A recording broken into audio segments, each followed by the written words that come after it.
Graça e paz do Senhor Jesus. Amém?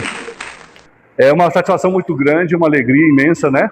A gente poder dividir aquilo que o Senhor tem colocado no nosso coração e nos edificado, né? Até porque o Evangelho, ele é primeiramente para mim, né? Eu fui alcançado por esse Evangelho. Eu consegui entender e aceitar o Evangelho. E ao longo do caminho, obviamente, Deus me chamou para o ministério, tanto do ensino quanto para a pregação. E a alegria se cumpre agora, né?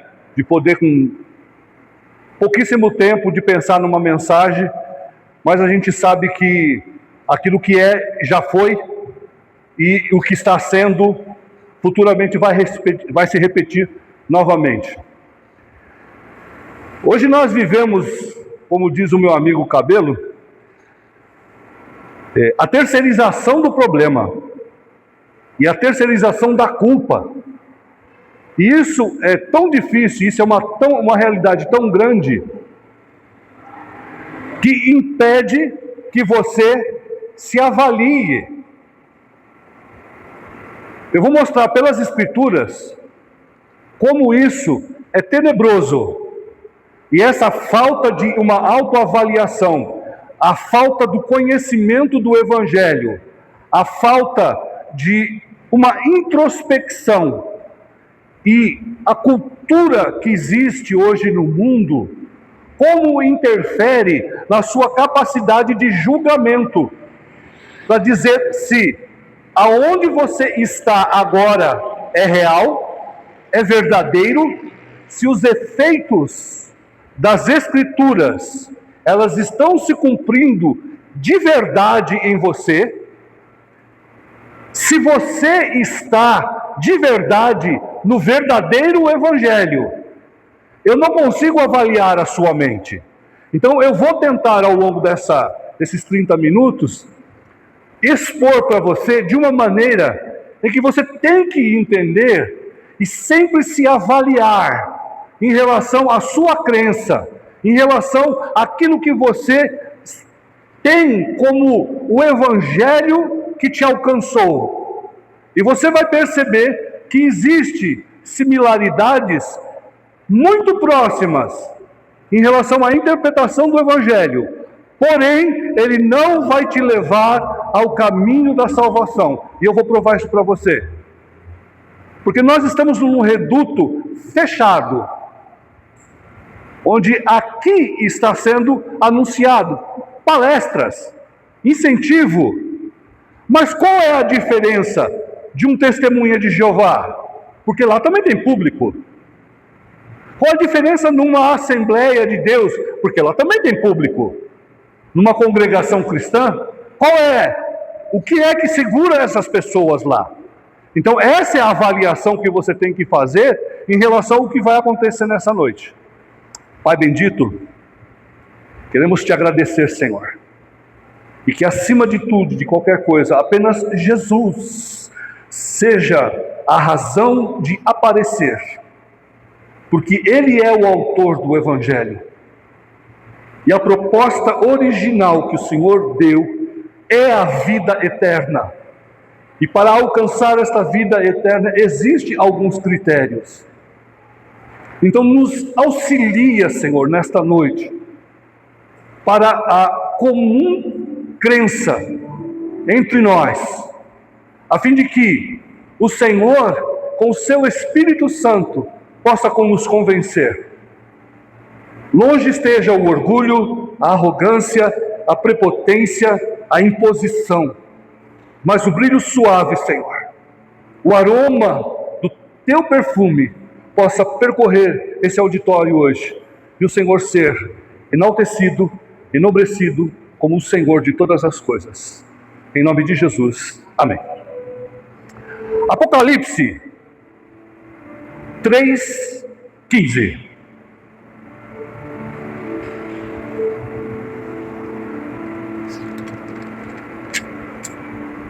As igrejas do Apocalipse, olha que interessante, eu vou começar com a geografia.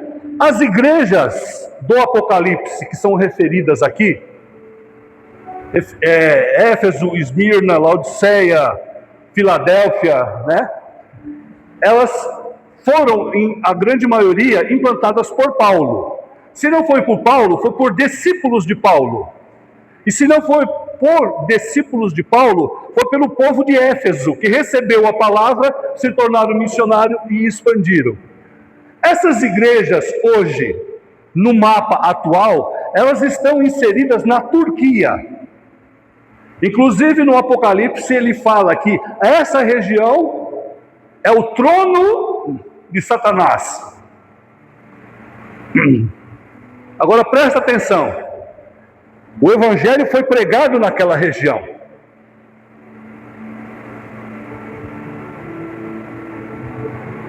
E hoje nós temos a Turquia. Eu vou falar sobre a característica final do que aconteceu com o evangelho naquele lugar por esse texto aqui. Versículo 15. Conheço as tuas obras, que nem és frio e nem quente. Quem deras fosses frio ou quente. Assim porque és morno e não é quente nem frio, estou a ponto de vomitar-te, ou vou vomitar da minha boca. A interpretação de quente e frio aqui, hoje na igreja, não é a ausência nem a presença do Espírito Santo. Esquece essa interpretação. Isso aqui é teológico, mas é geográfico. Laodiceia, ela ficava numa região onde ela era abastecida por água de Colosso e de Herápolis. A água de Colosso era fresca por causa das montanhas com gelo. E a água descia e refrescava toda a população. Mas, como Laodiceia ela não tinha reservatórios, então eles faziam ductos por causa da captação dessa água.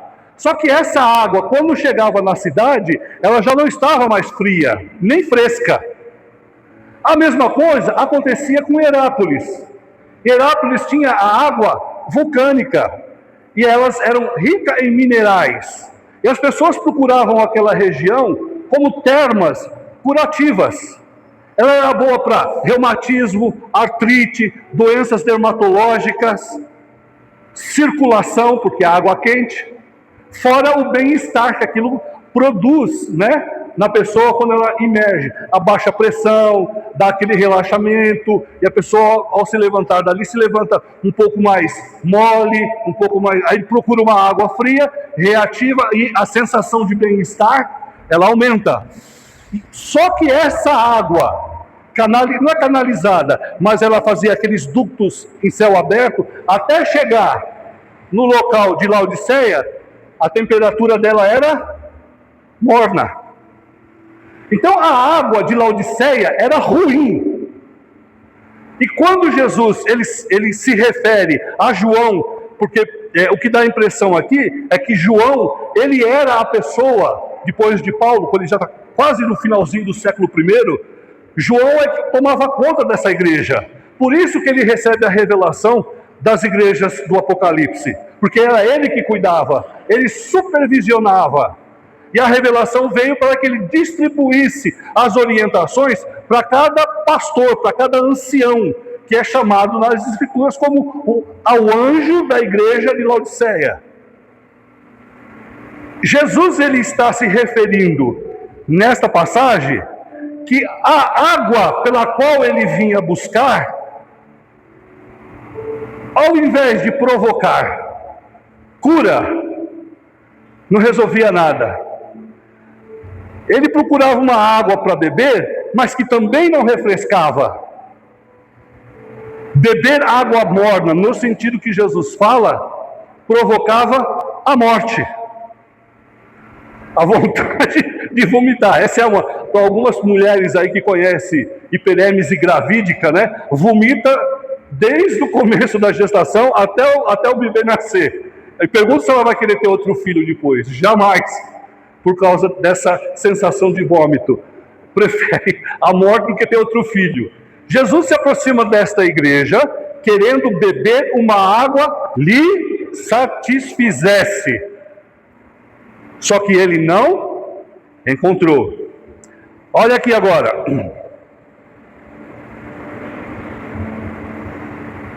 Verso 17.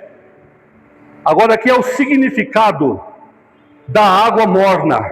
As escrituras, elas são autoexplicativas. Por isso que precisa tomar atenção no que vem antes. Agora vem a explicação do que é esta água morna. Olha aqui. Pois dizes, estou rico e abastado, e não preciso de coisa alguma. E bem sabes que tu és infeliz, sim, miserável, pobre, cego e nu. Eles diziam que eles eram ricos, abastados. Era uma igreja opulenta, não é opulenta de comer, ela era grandiosa, era formada por pessoas da High Society, tinha grana, porque eles diziam que eram ricos e eram prósperos. Isso significa que a sensação de igreja estava camuflada por causa dos bens que a população possuía. Eu vi uma pesquisa, uma reportagem a respeito de Cuba, antes desse governo ditador, que lá agora está um lixo. As pessoas, antes desse governo, elas colavam dinheiro na testa. Elas esbanjavam à torta e à direita por causa do petróleo bem administrado. Era a terceira economia mundial. Laodiceia era isso. Só que o evangelho, ele estava encoberto por causa deste pensamento. Sou rico e abastado, de nada eu tenho falta. Só que quando Jesus compara-se com aquilo que ele procura na igreja, o que ele encontra é uma igreja vazia. Eles eram infelizes porque eles não tinham a presença do Senhor, eles se escondiam atrás da riqueza e achavam que isso era o abrigo de Deus para eles. Eles estavam debaixo da teologia da prosperidade. E quando Jesus confronta essa zona de conforto, aí surgiu o problema, foi manifestado o problema. E o que Jesus diz? Vou vomitar vocês. Vocês dizem ser ricos, mas são pobres, são miseráveis, estão nus. A palavra cego e nu dá o tom que ele vai explicar agora depois. O cego, por quê? Porque eles não enxergam o valor do reino de Deus. Eles não conseguiram entender a proposta dos atos redentores de Jesus. Isso não servia para eles. Por isso que eles eram vazios, eram cegos e nus. Eles são nus porque eles não passaram pelo processo do arrependimento. Quando uma pessoa se arrepende, a primeira coisa que ela encontra é falta e excesso. O arrependimento ela é uma introspecção de consciência, de razão, não de emoção. É de razão. A pessoa olha e fala, estou no vermelho. 1 menos 2 é menos 2. Ou 2 menos 4 é menos 2. Eu estou em débito. Tudo o que eu aprendi até agora sobre o Evangelho não é nada. Eu errei o caminho. E é isso que Jesus está dizendo. Eu vim para pegar água para beber. Eu quero ver o que é que você tem para me oferecer. Ou, em outras palavras, Jesus, quando se aproxima dessa igreja, ele estava esperando que ela refletisse a verdade do Evangelho, mas a característica cultural daquela igreja, ela é uma igreja fria, eles não tinham nada de espiritual para oferecer.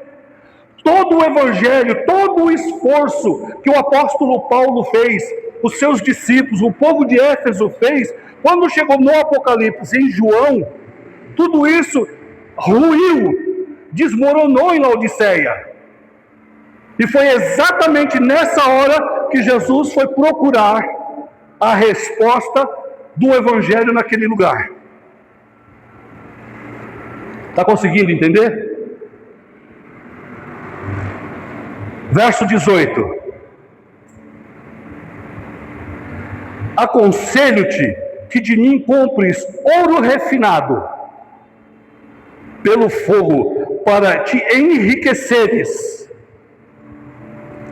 vestiduras brancas para te vestires, a fim de que não seja manifesta a vergonha da tua nudez, e colírio para ungir os olhos, a fim de que vejas. As vestes brancas, o significado está acima, porque eles não passaram pelo processo do arrependimento. O que é processo do arrependimento? É olhar o Evangelho e entender que Jesus fez os seus atos redentores por causa do que você é, muito mais do que aquilo pelo que você já fez. Por exemplo, se comparar o que esse menino fez na vida dele com o que eu já fiz, dificilmente ele vai chegar e dar o testemunho da vida dele. Porque ele acha que o testemunho que eu dou é mais poderoso. De onde eu vim, como eu fiz, como eu sou, o que aconteceu comigo, os meus erros. Ele ainda é novinho.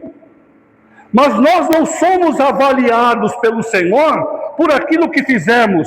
Nós somos avaliados pelo Senhor por aquilo que Ele fez. O nosso destino era inferno. O nosso destino é ser miserável. O nosso destino é ser abandonado. A gente nem entrava no plano da salvação se for comparar com Israel. Então, eu celebrar a minha salvação não está baseado naquilo que eu fiz, mas no destino que a Bíblia garantia que eu iria ter. O cabelo ainda até, inclusive, o que ele fala? A cadeira está vaga lá. Para lá eu não vou mais. Então, o arrependimento, ele é uma autoavaliação proporcionada pela verdade do Evangelho, que te leva a entender que a sua vida é uma miséria. Não pelo que você fez. O que você faz, o que você fez, é uma consequência daquilo que você é. Você nasceu em pecado. Você nasceu debaixo de maldição. Você nasceu fora do plano de Deus. Mas um dia, Deus decidiu mudar essa história. O plano da salvação parte dele. Se você é impulsionado a chorar, a pedir perdão, a olhar a miséria da sua vida, alegre-se, porque isso é um ato feito pelo Espírito de Deus. Esta igreja estava debaixo do mesmo senhorio, mas eles não viam que estavam fora do Evangelho, porque tudo estava camuflado pela alegria, da prosperidade e do bem-estar. E é interessante que o Apocalipse, a carta é endereçada ao anjo, ao pastor da igreja. Mas olha o que ele vai falar posteriormente. 19. Eu repreendo e disciplino a quantos amo. Sê, pois, então zeloso e arrepende-te. Agora que ele sai do plural e entra para o singular. Aconselho-te que seja zeloso. Ele está usando no singular. Então, ele está individualizando a responsabilidade. Já sai da ordem pastoral e agora é individual. É para cada membro. E aí ele diz, arrepende-te. O que é este arrependimento? Puxa o freio de mão reveja a sua questão de fé. Você está crendo no Evangelho verdadeiro? O seu comportamento, ele está sendo condizente com o novo nascimento? Olha o que ele vai falar aqui. Verso 20. Eis que estou à porta e bato. Se alguém ouvir a minha voz e abrir a porta, eu entrarei, cearei com ele e ele ceará comigo. Percebe? Agora não é mais a igreja. A cultura da igreja era uma, mas ele está dizendo que para cada membro daquela igreja, ele está falando ao coração. Ele está mostrando que o Evangelho está sendo pregado novamente. E a resposta que ele precisa é uma crença que faça a diferença no comportamento. Porque ele repreende a quem ele ama. Já é no singular de novo. Então ele começa com a igreja e torna a sua mensagem individual, dizendo: eu estou falando com você, João. Mas Senhor, é com você. Eu estou te falando a minha obra redentora. Se você compreender, o Espírito Santo vai entrar em você. Aí você vai encontrar a verdadeira festa 24 horas por dia. É isso que está dizendo Apocalipse. Ele é muito figurativo, mas é isso que ele está dizendo. A compreensão é a arte da salvação. Eu estou batendo na porta. Inclusive o Fernandinho, ele fala sobre isso. Ele foi meu parceiro lá na UTI, sabia? As duas pessoas que eram minha amiga na UTI quando eu estava com Covid, foi a Ludmila e o Fernandinho, era o que eu mais escutava.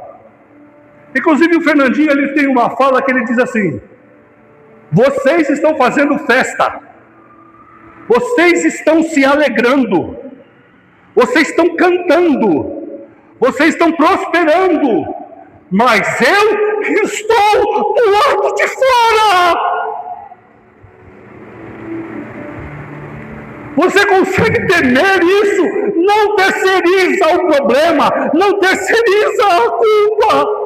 Se nada vai bem, a culpa é sua. Mas a grande novidade do Evangelho é: eu estou à porta, batendo e repreendendo, porque eu te amo.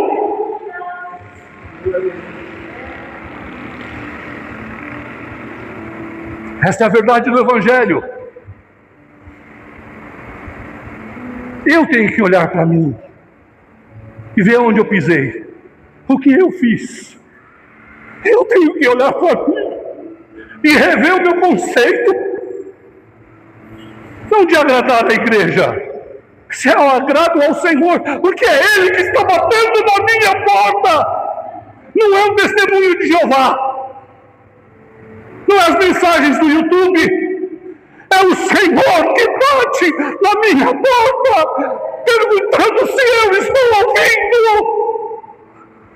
Se nós não entendermos os atos redentores de Jesus, se nós não compreendemos o poder da cruz, se não entendemos a necessidade dele ressuscitar, se isso tudo, mesmo entendendo, não fizer uma diferença, eu estou no Evangelho errado.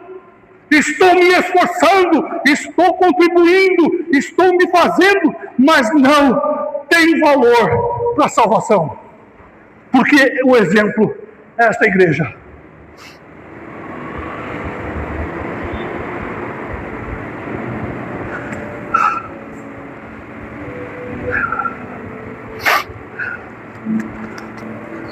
É 2:11, não é 3:11. Ó.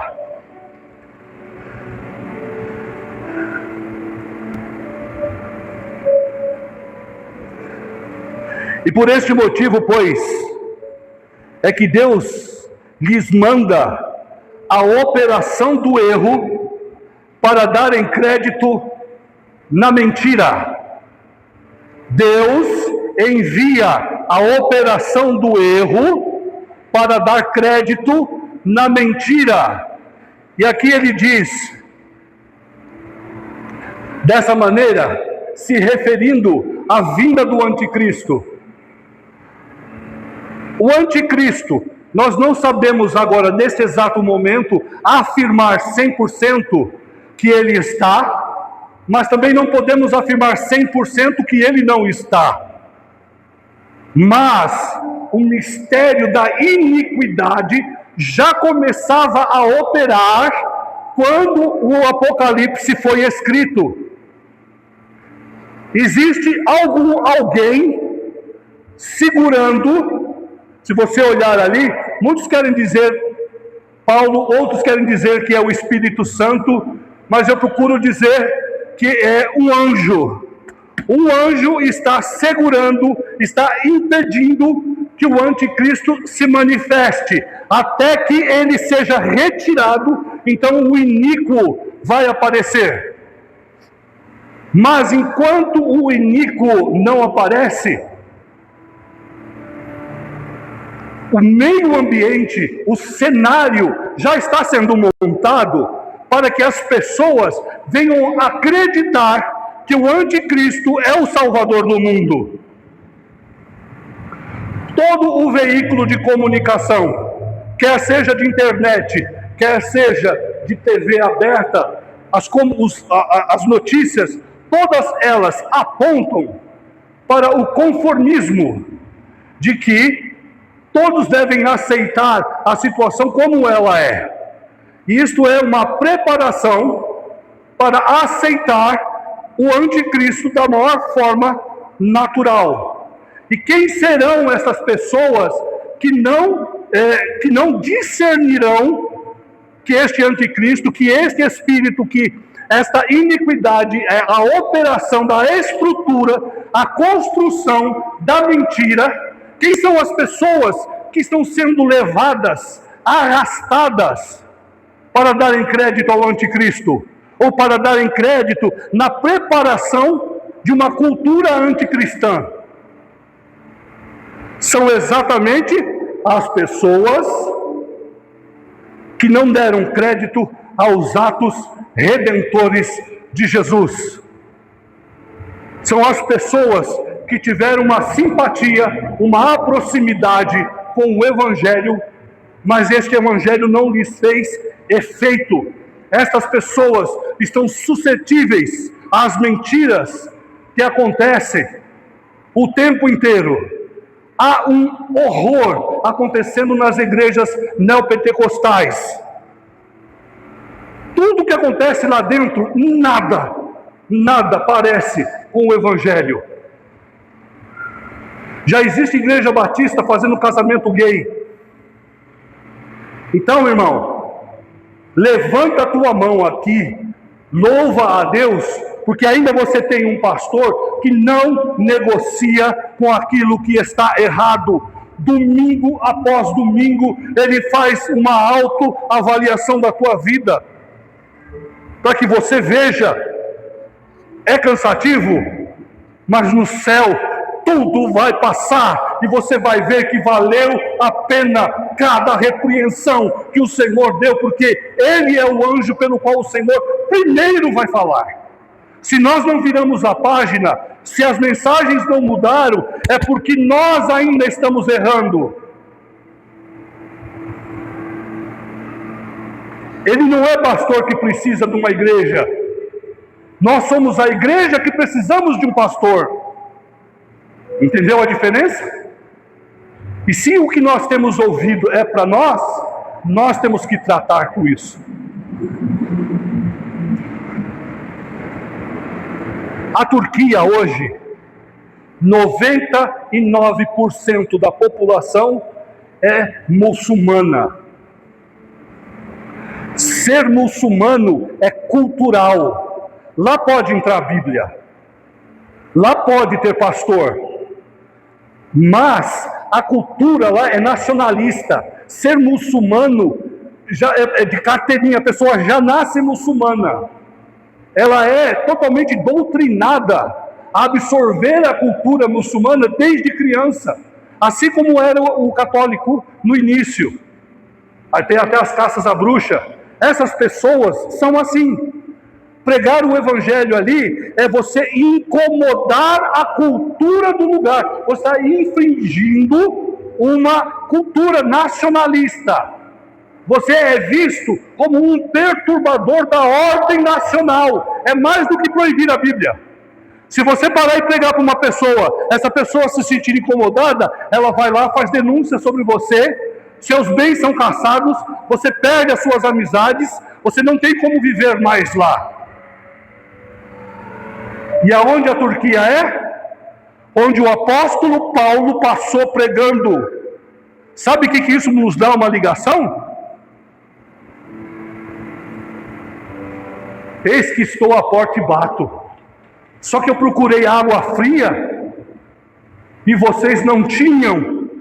Vou vomitar.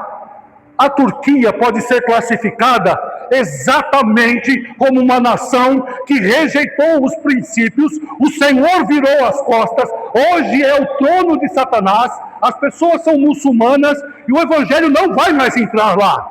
Não tem essa história de será pregado o evangelho a todo o reino, já foi pregado lá, irmão. O que eles têm é consequências das ações que eles fizeram, as escolhas que eles estão fazendo. Conseguiu entender? Vou resumir. Nós estivemos na Osaka. Quantos vizinhos nos visitaram? Nós saímos de lá. A luz que brilhava lá apagou. Aquele lugar foi entregue. Nós estávamos na Conceição. Quantos bares? Quantas pessoas sabiam que ali existia uma igreja? Hoje está vazia. Nós saímos de lá, a luz saiu de lá, o Senhor virou as costas para eles. Está conseguindo ver? Se eu levo o evangelho aqui dentro, na base do café com leite, se eu levo o evangelho aqui, dessa maneira de estou presente, mas sou ausente, cuidado, o Senhor pode chegar e pedir água fria para você, e você não ter nada para oferecer, não ter uma vida espiritual, não conseguir fazer uma diferença, não conseguir produzir alguma coisa no reino de Deus, não enxergar o reino de Deus, pior, ser uma pessoa que atrapalha tudo. Mas ainda o Senhor está batendo na porta, e se você ouvir, Ele vai te amparar. Agora eu vou te mostrar como o evangelho do Senhor, ele é superior a tudo o que aconteceu na Turquia, para que você se escore. E aí eu encerro com isso aqui. Ficou um pouco escuro aqui.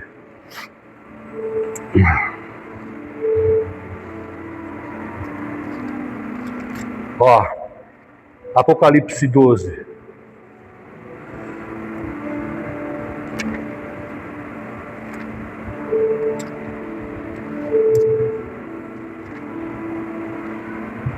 Olha aqui. Eu vou colocar, eu não vou ler ele todo porque o tempo não permite. Mas ó, o versículo 5. Nasceu-lhes, pois, um filho varão. A mulher que ele se refere aqui no Apocalipse que aparece é Israel.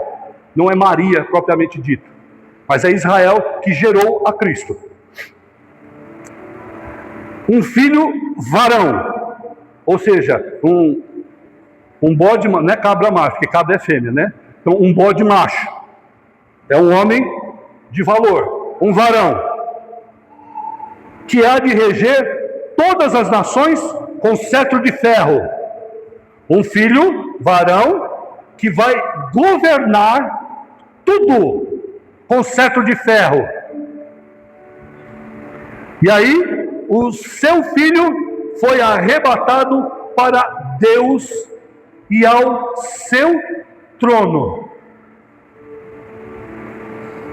Em Apocalipse 12, ele está dizendo a respeito de Cristo, que nasceu, viveu, e que foi arrebatado para o seu trono.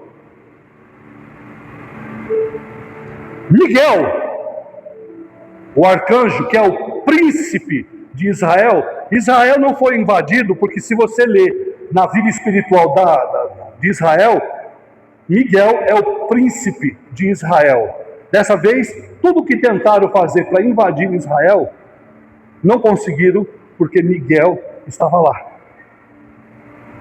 Mas, quando teve a morte de Moisés, e Satanás queria pegar o corpo de Moisés para transformar ele num ídolo, Miguel se aproxima de Satanás e diz: o Senhor te repreenda, porque ele não podia usar de infâmia ou de quebra de autoridade, porque na escala hierárquica, um arcanjo é inferior a um querubim. Então ele não podia agredir uma patente superior. Então o que ele fez? Ele invocou uma patente maior do que ele, e maior do que Satanás, se referindo: o Senhor te repreenda. Conseguiu entender? Ele não pôde ter uma ação direta com Satanás. Agora o Evangelho. Deus, na sua excelência, quer dar a vida eterna. Só que a vida eterna é um plano. O plano falhou nas mãos de Adão. Jesus veio na forma de homem. Enquanto Satanás queria ser igual a Deus, Jesus, que tinha o direito de tomar essa ser igual a Deus, nesse momento ele se esvazia de si mesmo e se torna um homem. Aonde o problema está? No homem, no território onde o inimigo domina. Então é como o homem que eu vou até lá e vou vencer esse infeliz. Ele não poderia ser julgado no céu, porque toda a infâmia que Satanás dizia do Senhor no céu, se ele fosse reprimido exatamente naquela hora, tudo o que ele afirmava, dizendo ser Deus, ele estaria com a razão. Então ele não pôde ser punido na mesma hora. Jesus veio na forma de homem, aonde todo o transtorno aconteceu. E na forma de homem, ele foi tentado no deserto. E lá no deserto, Jesus vence a Satanás. Quando Jesus jejua, ele estava disposto em ir até a morte, pela falta da comida, até que Satanás apareceu. Mas Jesus venceu Satanás no deserto. Jesus, na forma de homem, ele ultrapassa a química, as leis da física e as leis da natureza, mostrando que ele é o Senhor. Ele promove cura, ele faz nascer perna, braço, ressuscita homens e mulheres. Por fim, ele morre, mas Jesus não foi morto, nada poderia matar Jesus. Eu dei uma aula outro dia, mostrando que tudo que Jesus sofreu, ele deveria ter morrido no trajeto da cruz. Mas ele não poderia ser morto por uma aflição humana, porque a proposta era se entregar em favor. Então Jesus, ele não foi morto por nada, nem por ninguém. Ele não foi culpado por nada, nem por ninguém. Ele se entrega na morte. E tem uma frase aí que o Celso gosta bastante: a morte da morte na morte de Cristo. Significa que quando Cristo estava na morte, ele estava matando o poder da morte. Jesus, ele desce até o inferno e pega o evangelho lá, para que todos fossem julgados mediante a fé. Mas o inferno também não pode segurar o Senhor. E no terceiro dia, nem a morte pode segurar o Senhor. Ele ressuscita e dá provas da sua ressurreição. A maior prova da ressurreição para nós hoje é sermos transformados do pecado e sermos cheios do Espírito Santo. Esta é a maior prova de que Jesus está vivo. Só que o Evangelho não parou aí. Ele precisava consertar a história no céu, porque é lá que tudo aconteceu. Os anjos estavam em silêncio, só acompanhando a temporada. Né? Episódio 1, 2, 3. Quando encerrou a temporada, Jesus entra no céu e leva o sangue do perdão dos nossos pecados. Tudo que Satanás tinha para nos segurar foi cancelado pela sua ressurreição e ascensão no céu. O céu para. Jesus se assenta no trono. E louvado o nome de Jesus, chegou a hora da caça às bruxas. O Senhor dá autoridade para Miguel. Miguel chama o seu exército, embanha sua espada. Ele diz agora direto a Satanás: você está expulso deste lugar, porque eu estou te tirando daqui. Naquela vez eu precisei dizer: o Senhor te repreenda. Mas por causa do sangue, eu posso dizer a você: sai, porque aqui não existe mais lugar para você. O acusador da nossa alma foi tirado. Se Deus nos justifica, se Deus nos perdoa, quem são as pessoas para apontar o dedo na tua cara e dizer que você não vale nada?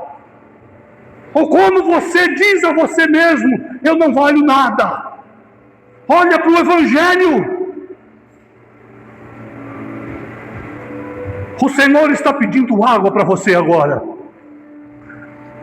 O que você tem para oferecer? Você crê no Evangelho? Você crê no Evangelho? Você crê no Evangelho? Você crê no Evangelho? Você crê no Evangelho? Você crê no Evangelho? Porque é por esse Evangelho que o Senhor vai voltar. E se Ele encontrou água, você é o eleito, você é o escolhido. Louvado o nome de Jesus. É Jesus quando nos deitamos, é Jesus quando nos levantamos, é Jesus quando estamos em silêncio, é Jesus quando soltamos. A razão de tudo é Jesus. Se isso não ocupar a essência da tua vida, você errou o Evangelho. Se a paixão do Evangelho não inundar a sua canção, não inundar a sua composição que você escreve no WhatsApp, se você é mais um adepto de encaminhar mensagem do que criar mensagem, desculpa, você está vazio. Nós somos tudo o que nos inspiramos.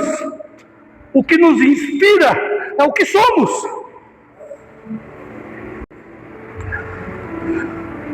Ficou feliz com o Evangelho? Ele não muda. Por enquanto, ele está batendo na porta. Eu quero orar com você.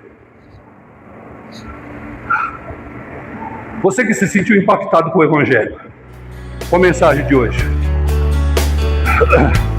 eu quero que você venha aqui na frente. Mas não faz muito barulho com as cadeiras, senão eu não vou conseguir ouvir. Se você creu no Evangelho da maneira como eu expliquei, vem aqui. Por favor, pode vir. Nós vamos orar. Isso. É isso aí. Aqui ninguém está falando de culpa. Nós estamos falando de confissão. Senhor, eu creio. É exatamente isso. Vem aqui na frente, aqui, ó. Vem aqui comigo. Vamos, nós vamos orar por você. Isso, vem cá. Ninguém mais acredita no Evangelho? Aí, mais 2 pessoas. O Senhor está tem água aí. Se você está me ouvindo, abre a porta. Aqui é para crente e não crente. Vem cá, nós vamos orar. Faça a sua publicação de fé, ó, aqui. Isso, aí mais 2. Pode vir. É isso, é confissão. Confissão pública. Senhor, eu creio. É isso. Pode vir. Isso, venha. Glória a Deus. Agora eu queria pedir para os pastores daqui orar por você. Abre o teu coração. Se dessa hora, se você tem uma doença, um familiar que está doente, eu quero colocar a Letícia, né? A nossa irmã que está na Bahia, que veio para cá procurar um auxílio. Vamos orar. Pode orar, pastor.